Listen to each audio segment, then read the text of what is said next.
அஸ்ஸலாமு அலைக்கும் hi friends. இன்றைக்கி ஒரு மணி விளாக் பார்க்கலாம். வாங்க பார்க்கலாம். பிள்ளைங்களை டாட்டா காமிச்சு ஸ்கூலுக்கு அனுப்பிட்டு அதுக்கப்புறம் பார்த்திங்கன்னா வாசலில் ஃப்ரெஷ்ஷாக கிளிறு மீன் விற்றுச்சு ஃப்ரெண்ட்ஸ். குளத்து மீன் அதே வாங்கியாச்சு. இந்த மீன் சாப்பிட்டு ரொம்ப நாள் அந்த மாதிரி இருக்குது ஃப்ரெண்ட்ஸ். அதனால் இப்போ கிடச்சதில் அதுவும் துடிக்க கிடச்சிருந்துச்சு. அதையும் வாங்கியாச்சு. இதை கழுவுறது தான் கொஞ்சம் டஃப்பான வேலை ஃப்ரெண்ட்ஸ். அதையும் கழுவி எடுக்கக்குள்ள பெரியப்பாடு.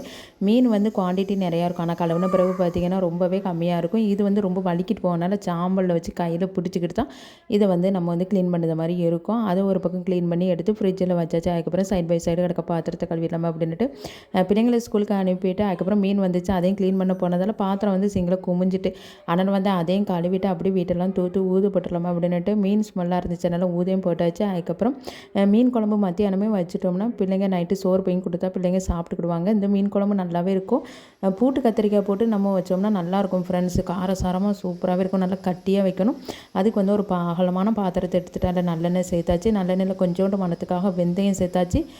வெந்தயம் நல்லா பொரிஞ்சு வந்த பிறகு சின்ன வெங்காயம் அதோட சேர்த்துட்டேன். சின்ன வெங்காயம் நிறையா போட்டோம்னா நல்லாயிருக்கும். அதோட பச்சை மிளகா ஒரு 5 பச்சை மிளகா கீறி வச்சுருந்தேன். அந்த எண்ணெயில் சேர்த்துட்டு அதுக்கப்புறம் பார்த்திங்கன்னா தக்காளி பழம் சேர்த்தாச்சு. தக்காளி பழம் நல்லா மசிஞ்சு வந்த பிறகு அதில் 3 டீஸ்பூன் மிளகாய்த்தூள் சேர்த்தாச்சு. ஏன்னா புளிக்குழம்பு தானே, மீன் குழம்பு தானே, புளிப்பு சேர்க்குறதெல்லாம் நல்லா உரப்பு நல்லா என்ஹென்ஸ் பண்ணி கொடுக்கும். அதனால் நல்லா மீன் குழம்பு உப்பு உரப்புமாக வச்சா தானே எடுத்து சாப்பிட்றதுக்கு நல்லாயிருக்கும். அதனால் மிளகாய்த்தூள் ஒரு 3 டீஸ்பூன் சேர்த்துட்டு அதில் மஞ்சள் தூள் சேர்த்தோம்னா நல்லா கலர்ஃபுல்லாக இருக்கும் குழம்பு. அதனால் மிளகாய்த்தூளோடு சேர்த்து அந்த எண்ணெயில் மஞ்சள் தூளும் சேர்த்து அதை மிக்ஸ் பண்ணி விட்டோம்னா அந்த கலர்ஃபுல் எண்ணெய் சூப்பராக எண்ணெய் பிரிஞ்சு வந்துடும். அதுக்கப்புறம் புளி தண்ணி அதோட சேர்த்துக்கலாம். சேர்த்துட்டு அதுக்கப்புறம் பார்த்திங்கன்னா கொத்தமல்லி பொடி சேர்த்துக்கலாம். கொத்தமல்லி பொடி ஒரு 3 டீஸ்பூன் சேர்த்துக்கிட்டேன். அப்போ தான் நல்லா திக்னஸ் கொடுக்கும். அதனால் 3 டீஸ்பூன் கொத்தமல்லி பொடி சேர்த்துட்டு அதுக்கப்புறம் கல்லுப்பு அதோட சேர்த்துக்கலாம். அதுக்கப்புறம் தேங்காய் உடனே அரைச்சி அந்த கூட்டி வச்ச குழம்போடு உடனே சேர்த்துக்கலாம். சேர்த்துட்டு நம்ம ஒன்றா மசாலா அது ஒன்று போல் வந்த பிறகு ரொம்ப கொதிக்கணும் அவசியம் இல்லை. ஏன்னா மீன் வேகிறதுக்கு கொஞ்சம் காம நேரமாக ஆகும். அதனால் மீனை நம்ம முதலே கூட்டி வச்சிட்டோம்னா அந்த மீனில் நல்லா உப்பு உரப்பு காரம் பிடிச்சி சாப்பிட்றதுக்கு அப்படி இருக்கும்.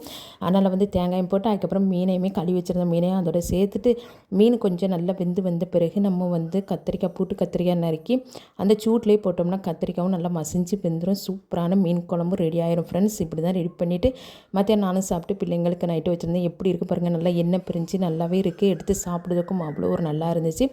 பிள்ளைங்களுக்கு நைட்டு சூப்பராக சோறு பொங்கி அதோட குழம்பே வச்சு கொடுத்து பிள்ளைங்க விரும்பி சாப்பிட்டாங்க ஃப்ரெண்ட்ஸ். இந்த மினி விலாக் உங்களுக்கு பிடிச்சிருந்துச்சுன்னா லைக் பண்ணுங்கள். Okay bye.